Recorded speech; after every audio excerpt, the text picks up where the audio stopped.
Matapos namin i-drive itong Tesla Model Y mula Maynila patungong Mindanao. Artol, ano yan? Celebratory drink? Boom! Konting inspeksyon. Hindi naman siya ganun kadumi, sa totoo lang. Not bad. At sa wakas, matapos ang 6 na araw sa aming paanan, nakakatakbo na si Rusty. Unto ay aso sa garden. Sobrang excited nga niyang makita ang kapatid ko. Tingnan mo. Inasahan ko na magkakaroon ng madaming tanong ang aking mga kaanak at yun na nga ang nangyari. Sagot naman ako. Buksan ko na para bukas. Taro nga, dad, ha? Ayun! Ayun! Any bangga, dad? Saan nakatitingin? Ala, ano yan? Biglang lumapit to. Hindi kasi pagpapasok ka, atras mo na siya para madali kang pumasok. Ito ang reverse, i-swipe mo yan pababa. Yan. Ha? Damn. Ganyan lang ito? Hindi mo na kailangan mag-break dad eh. Try mo bitawan dahan-dahan. Yan na yun. Bubusina ito pag malapit ng bubangga. Ayun. Yun. Tapos forward, ganun, pinakataas. Saan pag-change gear? Walang gear. Ay, gear, change. Abante, kanara.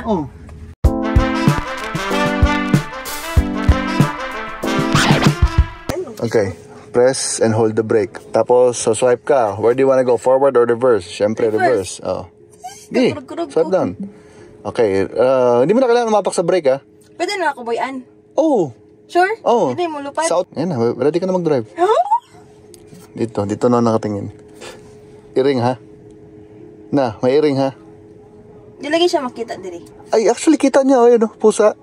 Ay, pusa, kita niya, nagulat ako. Kita niya yung mga pusa. Kita mo? Iring to. Ay, Lamit lang ito, kapsun. Anong, di ko kita sa likod. Hindi mo na kailangan, ayun ang rear mo eh. Musalig ka, anak. Bakit hindi?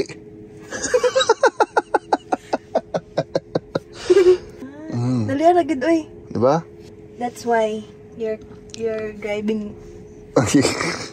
Sa'yo na to. Sige. Payat lang yung color. Wow! Hindi mo na kailangan mag-brake, ha? You just have to let go. Nandito kayo, anyway. Nandito kayo, anyway. Okay.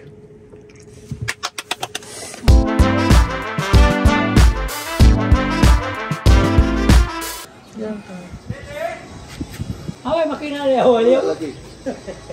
Battery siya sa sound. Tapos diretso motor. Diretso gulong. Hatid namin si Gia sa school.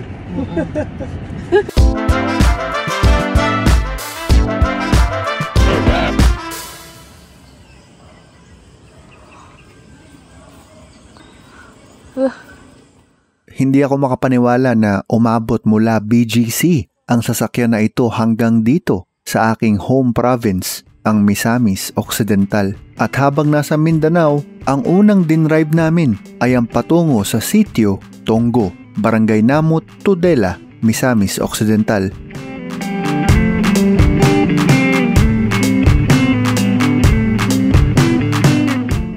Kakonvoy pa rin namin sina Andy at Eileen. Naligaw pa nga kami ng konti, pero ayos lang.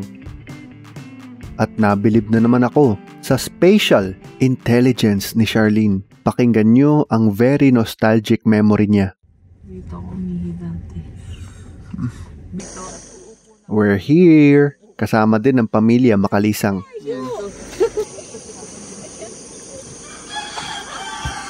Atan. Fog na pala eh, Fog na, Tambay lang sa umaga, mainit na kape sa lamig ng hangin at sa view na ito. Parang naging victory parking na namin ni Andy ito matapos mag-convoy mula Maynila hanggang North Mindanao. Alam nyo, nung bata pa kami, naligaw din kami sa area na to sa kakalakad. Many years later, kami nagbabalik, naliligaw pa rin. At nitong pababa kami, tsaka lang namin na-discover na literal na tumataas ang charge ng Tesla kapag pababa ka ng bundok. 76 kami nung umalis, naging 77. Kasi pababa na. Ibig ba sabihin nakapag-charge siya? Oo. Nakapag-charge siya sa kaka-preno? Akala ko mumunti lamang ang ibinabalik ng kanyang regenerative braking. O yun bang tuwing magbe-brake ka, nacha-charge ng konti ang sasakyan. Di ko masyado iniisip ang feature na yan. Kaya laking gulat namin nang makita naming tumataas ang aming charge. Ay, sumisiguro po si Charlene mga kaibigan. Nag-78, 76 po kami nung umalis. Nag-green lang. Ay no, 78. Ito po nag-green. Ibig sabihin nung nag-green, nag-charge siya ng konti dahil sa pagbe-brakes. Ganun pala yun, hindi lang pala siya tipid, dumadagdag pa. Umakyat palalo. Naging 79% pa. So parang pagpababa ka pala ng bundok, nagcha-charge ka. Dahan-dahan lang mga chickens. Mga chikiting. Mga chikiting. Pumatak na po tayo sa 80. So 4% ang ating na-charge habang pababa po tayo. In summary, gumastos kami ng 15% paakyat ng bundok. Pero 1% lang ang nagastos namin pauwi. Lalo namin naiintindihan ang sasakyan at ready na kaming mag-explore ng iba't ibang mga lugar.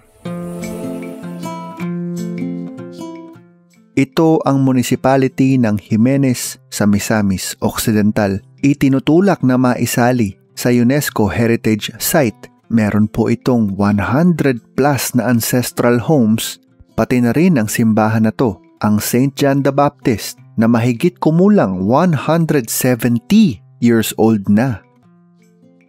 Ito po yung panahon na may vlogger na nagmistulang dumura sa holy water. Hindi pa rin malinaw kung dumura ba talaga pero syempre, napikon ang mga obispo at sinarapan samantala ang simbahan bilang reaksyon sa tinatawag na desecration. Aba, minsan ko lang makita sa national news ang town ng Jimenez sa issue ng duraan pa. Pagkakaganda ng lugar.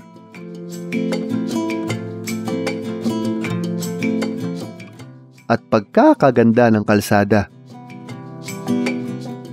Okay class, next question. Saang lugar sa Mindanao ikinulong si Dr. Jose Rizal? Ang sagot, pupuntahan natin. Please welcome my father to the Tesla's area.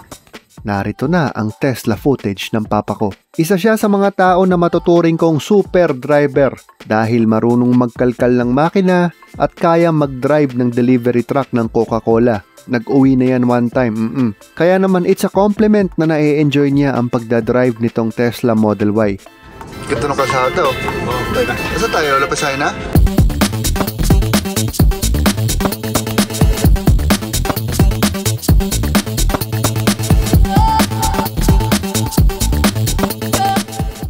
Sa ruta namin mula Luzon, may 3 Best Kalsada Awards ako na gustong ibigay. Isa para sa Sorsogon, isa para sa North Cebu, at isa dito sa North Mindanao. Arrival in Dapitan City. Pagbarag-uban sa atong dulmanon. Right pala tayo. Ikaw, ako, o ang buwanda. Bulalo, ang daming bulalo dito. Ako. Good morning, Shelly.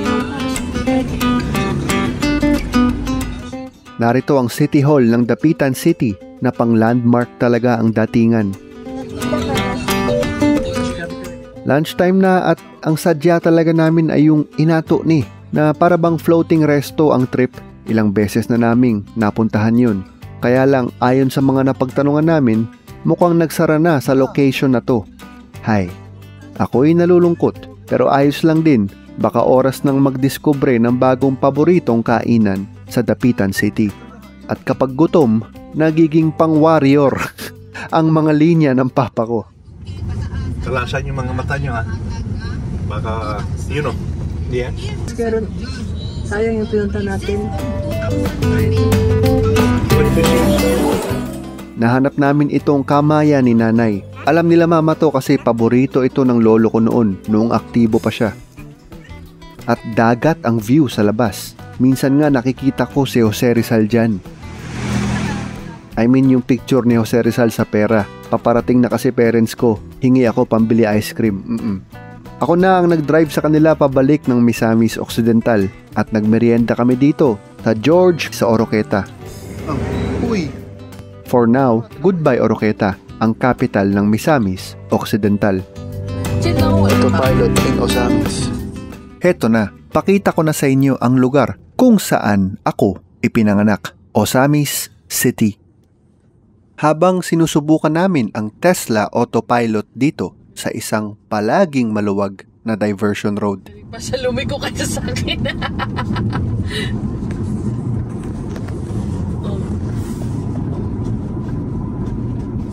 Kita niya may tunga. Buong buhay ko akala ko Osamis ang capital namin kasi nandito ang airport at madaming malls. Hindi pala, pero agresibo kasi siya pagdating sa construction. Kita mo gumagawa pa nga ng Twin Towers oh.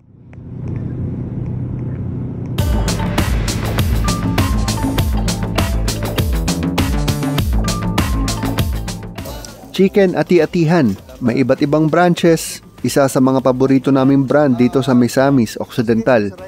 Iba't iba ang mga lakad sa Osamis pero sa hapon na to ay magkakarga kami ng mga halaman. Thank you.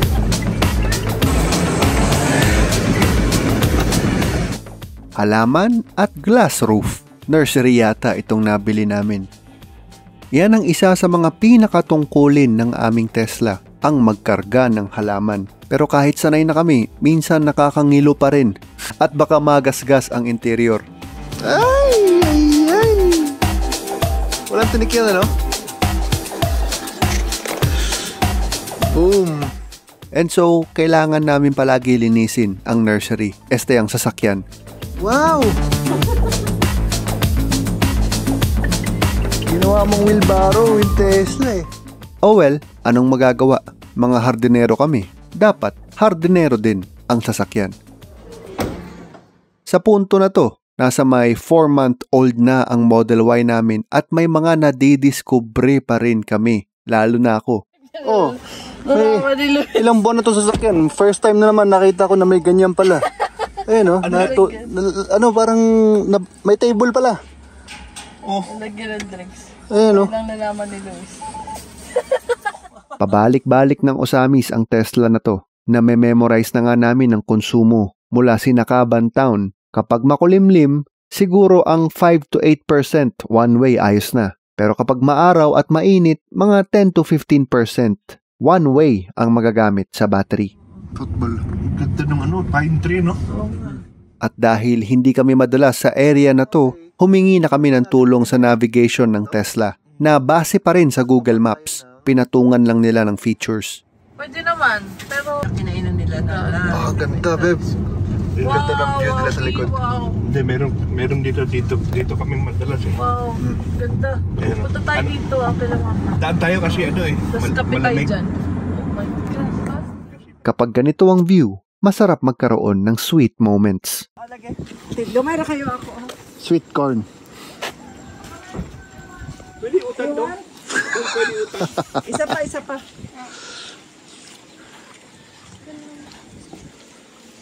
Payaran ako, sunod, pagkadin ako.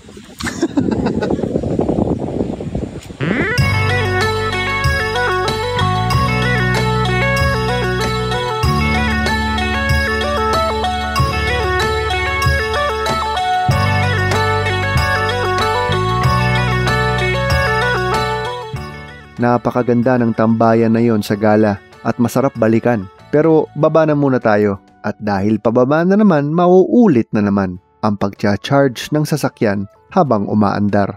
Dito tayo na 82. Obserbahan natin kung madadaglagan siya habang pababa tayo. 82, remember? Gusto niya bundok, no? Kataka na. Yun, nag-83 na. 83. Wala, ang ganda ni Rusty. 84 na. Hello, sa'yo. Sumatotal, yung 82% namin naging 85 habang bumababa. Yan ang regenerative braking. Nagulat naman ako. Ang galing pala ng feature na ito. Nagpapatuloy ang mga magandang kalsada ng North Mindanao. Mula sa Barangay Gala, bumaba tayo upang tawirin ang Panggil Bay Bridge. Bagong-bago, kaya first time ko din tong makikita. Dati, kailangan pa naming sumakay ng barko para tumawid. Haba din ha? 10 kilometers.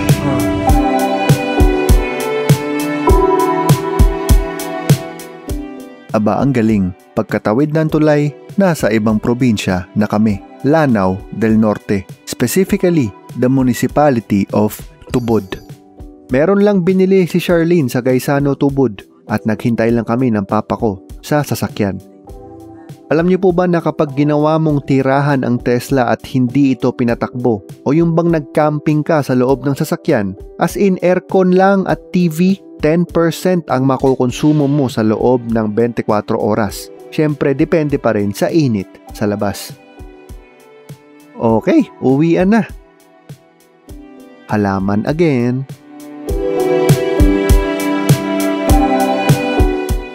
And again, tatawid kami sa Panguil Bay Bridge, paalis ng Lanao del Norte, pabalik ng Misamis Occidental. Pagkatapos ng lahat, dito ang hapunan sa Yellow Cab sa Oak Hill, Osamis. One time may nakita kaming Amerikano dito mula Austin, Texas. Sabi niya, I also have a Model Y back home. Of all the cars that I own, it's my favorite. At naniniwala din ako na Model Y ang paborito niya. Naiintindihan ko siya. Ang sagot ko nga, I understand. This is my first car. I did not even want a car, but I wanted a Tesla. Alam nyo ba na ang Tesla ay parang cellphone lang na nadadagdagan ng features kapag may update? At habang nandito kami sa North Mindanao, nilapag ng Tesla ang kanilang Light Sync feature kung saan ang ilaw ay sasabay sa music na para kang nasa bar at pwedeng ang kulay ay base sa album cover sa Spotify. Sa isa sa mga lakad namin sa Osamis, napalingon kami ni Charlene sa isang puting Tesla Model Y na nakapark. It turns out, 3 na pala so far ang alam kong Tesla sa Misamis Occidental. Katunayan, yung mga may-ari nun, naimbitahan pa nila kami. At doon ay napansin ko na tuwing may kakwentuhan ako na Tesla owner din, maagang natatapos ang kwentuhan tungkol sa sasakyan. Alam mo kung bakit? Ito ang teorya ko. Dahil ang Tesla ay walang makina, walang oil change, walang PMS. So yung mga topic na pwede pag-usapan ay hindi kasing dami ng mga traditional na sasakyan. Maagang natatapos ang car talk na mabuti na lang din hindi ko kaya makipagkwentuhan ng mga makina. Hindi naman ako tulad ng papa ko. Pero kapag mga Tesla owners ang kakwentuhan ko, maagang natatapos ang car talk at nauuwi sa live conversations. At ang sarap kausap nitong dalawang bagong kaibigan ko sa Osamis. Kaya marami salamat Sir Dan and Sir Audrey. Baka yung iba sa inyo napapatanong kung paano ang charging situation dito. At ito ang sagot, ang mobile charger na gawa ng Intercharge. Sila din yung nag-install ng mga Tesla superchargers sa BGC. Hindi ito kasing bilis ng wall charger namin sa Quezon City pero eventually natutuhan din namin ang timing. Halimbawa, alam namin na hindi kami aalis buong araw bukas, edi pwede kami magsaksak buong araw. Dahil nga din dito ay nadiskubre namin na nagda-drop ang voltage sa Misamis Occidental tuwing bandang 8 PM. At hindi lang sa amin nangyayari ito, pati sa mga kaibigan namin sa iba't ibang mga bahay hanggang Osamis. Akala ko may problema kami sa wiring, okay? Yung buong grid ng probinsya namin ng problema, nagda-drop siya ng mga bandang alas 8 ng gabi. E di binababaan lang namin yung amperage. Mabagal na nga, naturally ang mobile charging binagalan pa namin lalo. Sa tingin ko okay ito na rule of thumb. When in doubt, babaan mo lang. Mas okay sana kung talagang Tesla brand ang mobile charger namin pero hindi pa kasi binibenta sa Pilipinas as of recording. Kaya salamat dito, Intercharge. Bumalik si Charlene sa Panguil Bay Bridge at ang laki ng difference. Natapos na ang mga repair. Papunta tayo doon sa bundok na yun. Naka-autopilot tayo. Bumalik siya kasama ang kanyang kapatid na si Russell sa malamig at magandang barangay Gala.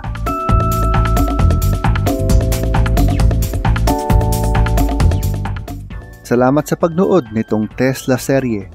Ang susunod na episode, land trip na kami pabalik ng Maynila.